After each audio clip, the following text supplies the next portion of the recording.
Invisible Man by H.G. Wells. Chapter 26. The Wicksteed Murder.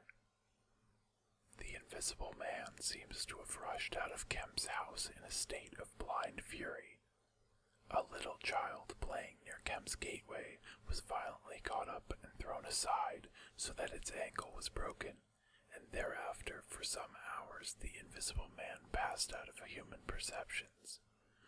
No one knows where he went nor what he did, but one can imagine him hurrying through the hot June forenoon, up the hill and onto the open downland behind Port Burdock, raging and despairing at his intolerable fate, and sheltering at last, heated and weary, amid the thickets of Hintodene, to piece together again his shattered schemes against his species.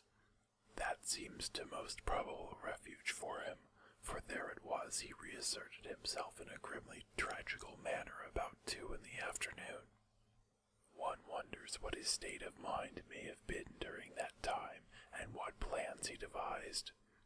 No doubt he was almost ecstatically exasperated by Kemp's treachery, and though we may be able to understand the motives that led to that deceit, we may still imagine and even sympathize a little with the fury the attempted surprise must have occasioned.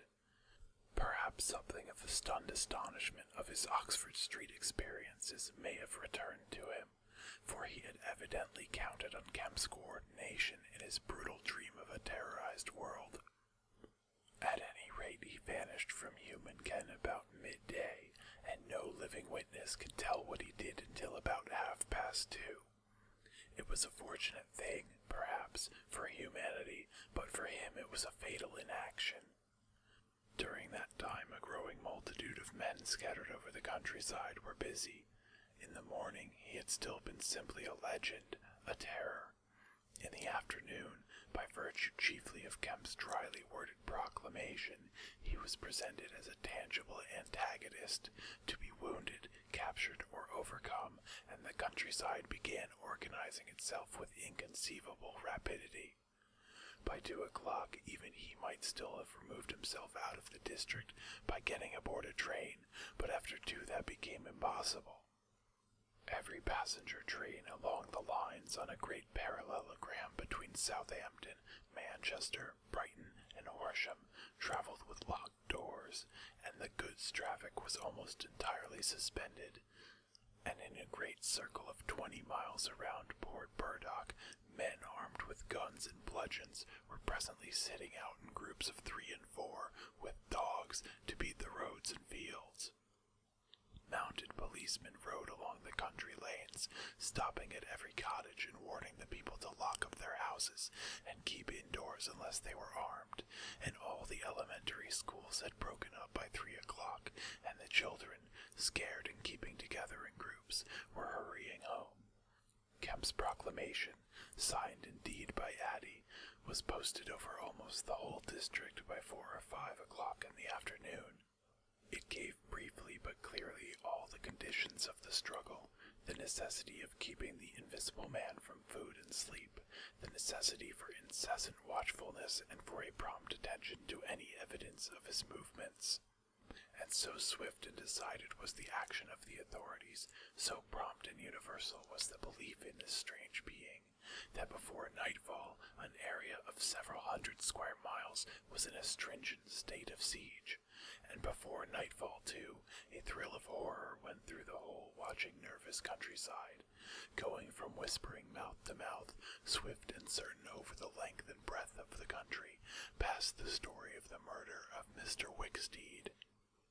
If our supposition that the Invisible Man's refuge was the Hintodene thickets, then we must suppose that in the early afternoon he sallied out again bent upon some project that involved the use of a weapon. We cannot know what the project was, but the evidence that he had the iron rod in hand before he met Wicksteed is to me at least overwhelming. Of course we can know nothing of the details of that encounter. It occurred on the edge of a gravel pit, not 200 yards from Lord Burdock's lodge gate. Everything points to a desperate struggle, the trampled ground, the the numerous wounds Mr. Wicksteed received, his splintered walking stick, but why the attack was made, save in a murderous frenzy, it is impossible to imagine. Indeed, the theory of madness is almost unavoidable. Mr. Wicksteed was a man of 45 or 46, steward to Lord Burdock, of inoffensive habits and appearance, the very last person in the world to provoke such a terrible antagonist. Against him, it would seem, the Invisible Man used an iron rod dragged from a broken piece of fence. He stopped this quiet man, going quietly home to his midday meal, attacked him, beat down his feeble defenses, broke his arm, felled him, and smashed his head to a jelly.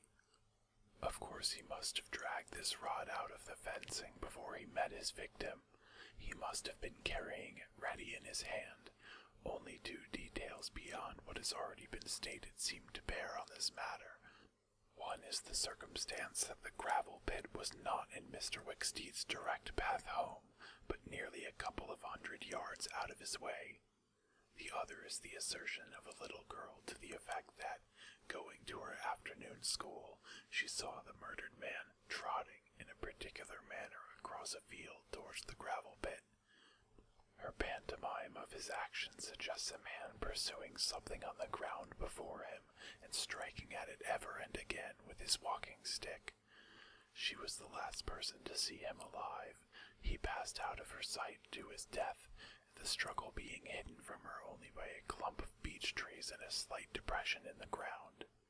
Now this, to the present writer's mind at least, lifts the murder out of the realm of the absolutely wanton. We may imagine that Griffin had taken the rod as a weapon indeed, but without any deliberate intention of using it in murder. Wicksteed may then have come by and noticed this rod inexplicably moving through the air.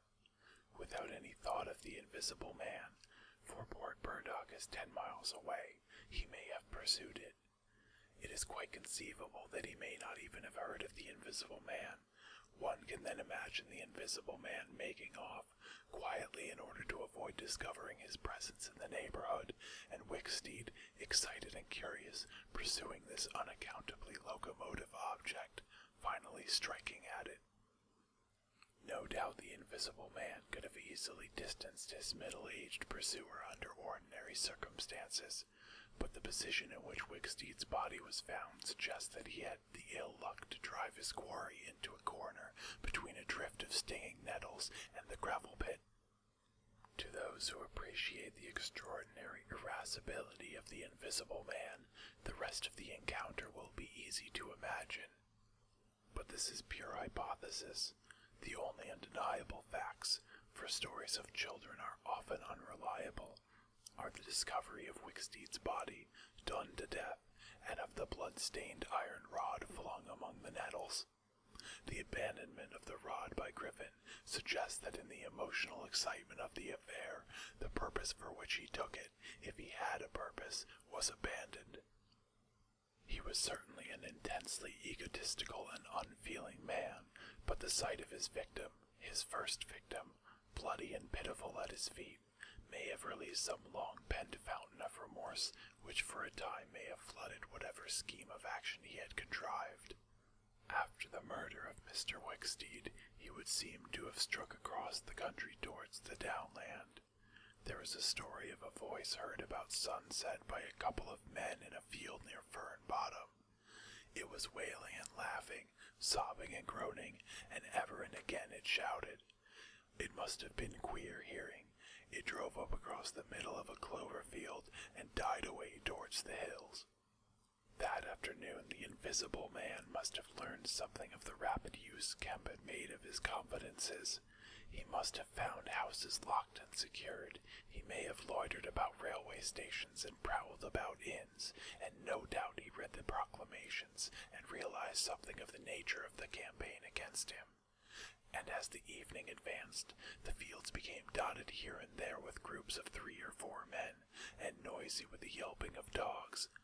These men-hunters had particular instructions in the case of an encounter as to the way they should support one another, but he avoided them all. We may understand something of his exasperation, and it could have been nonetheless because he himself had supplied the information that was being used so remorselessly against him. For that day at least he lost heart. For nearly 24 hours, save when he turned on Wicksteed, he was a hunted man. In the night he must have eaten and slept, for in the morning he was himself again, active, powerful, angry, and malignant, prepared for his last great struggle against the world.